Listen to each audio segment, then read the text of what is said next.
Hey everyone, and welcome. Today we are jumping into one of the most incredible stories of scientific perseverance you'll ever hear. It's a story that starts with an idea that felt like total science fiction and ends with millions of families being created all over the world. We are, of course, talking about the story of IVF.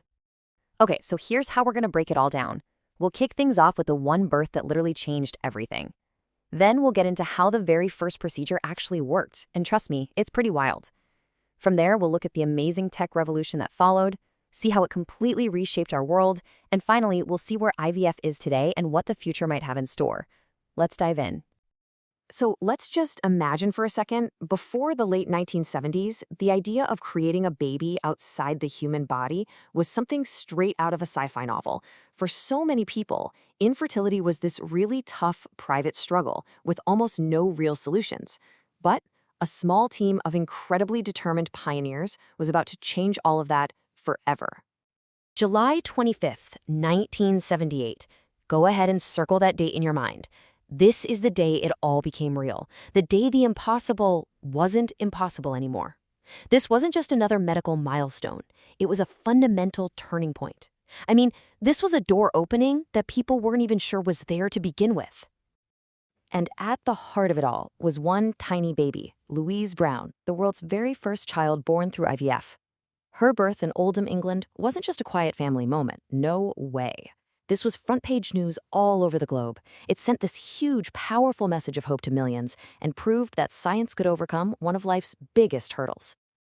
You know, a miracle like this doesn't just happen. It took an absolute dream team of brilliant and really persistent people. You had Dr. Robert Edwards, the physiologist with the grand vision, Dr. Patrick Steptoe, the amazing gynecologist who figured out the surgical parts, and the absolutely essential embryologist, Dr. Jean Purdy, who was the very first human to see Louise's embryo begin to grow. They faced so much doubt and some really tough ethical questions, but they never gave up. And for that work, Dr. Edwards was eventually awarded the Nobel Prize in 2010.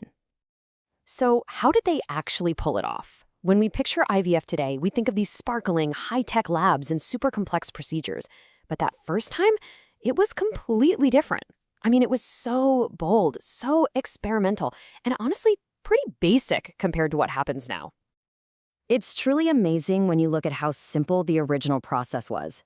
Get this, they didn't use any of the hormone drugs we think of today. Nope, they just tracked the mother's natural cycle and collected one single egg.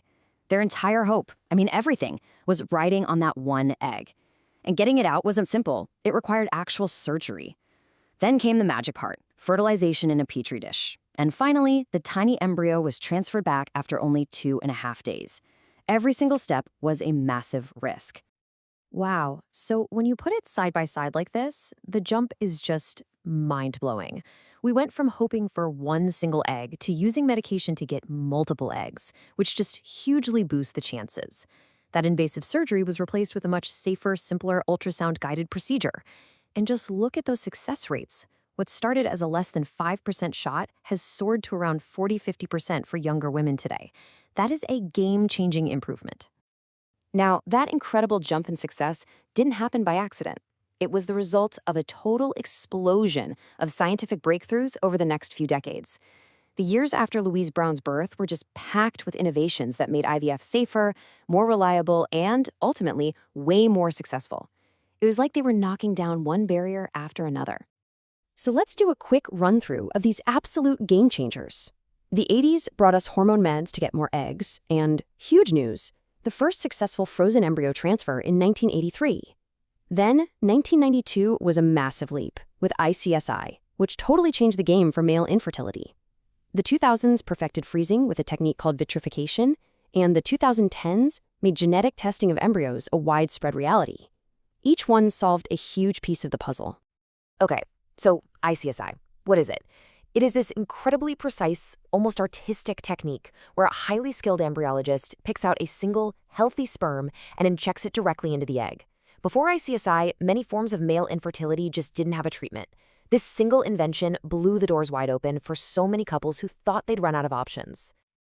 Okay, next up is vitrification, and the best way to picture it is flash freezing. The older way of slow freezing sometimes created tiny, sharp ice crystals that could damage the cells. But vitrification is so incredibly fast that those damaging crystals just don't have time to form. This breakthrough seriously boosted the survival rates for frozen eggs and embryos, making fertility preservation a truly reliable option for so many people. And PGT is another huge leap forward. And here's why it's so brilliant. It has this amazing 2-for-1 benefit. It allows scientists to screen embryos for major genetic issues before they're transferred. So first, it helps doctors pick the embryo that's most likely to result in a healthy pregnancy, and second, it can help prevent certain serious inherited diseases from being passed on. It's just incredible. Okay, so we've talked about the incredible science and the cool tech. But now, let's zoom out and really look at the big picture. Because the story of IVF is about so much more than what happens in a lab. It's about the huge ripple effect this one idea had on, well, everything. Okay, just take a second and let this number sink in. Over 10 million. That's more than the entire population of some countries. 10 million individual lives that might not be here otherwise. 10 million families, each with their own unique story. The scale of what that first small team started is just staggering. So you might be asking, how did we get from just one baby to over 10 million? Well, this chart right here is the answer. It's the proof of all those breakthroughs we just talked about.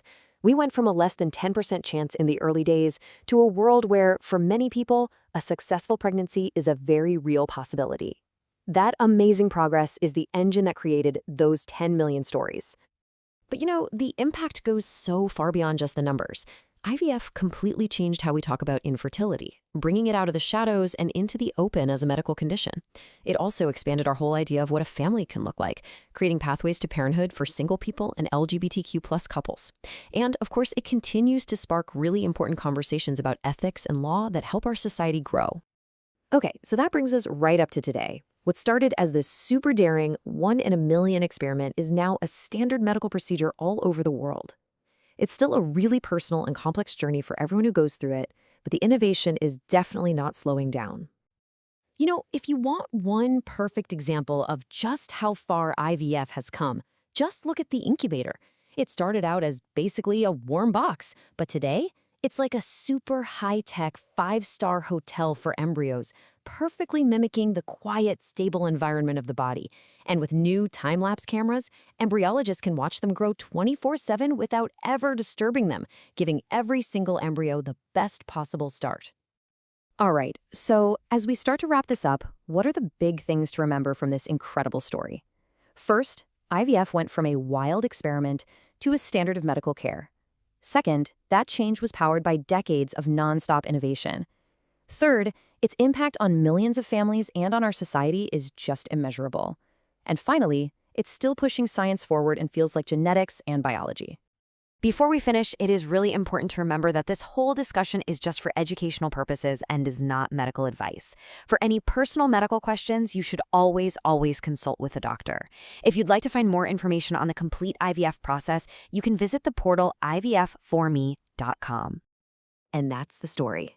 From a single, miraculous baby in 1978 to over 10 million today, the story of IVF is just this amazing testament to science, hope, and sheer determination. And it leaves us all with a pretty fascinating question to think about. What will the next 50 years of this technology even look like? Thanks so much for joining us.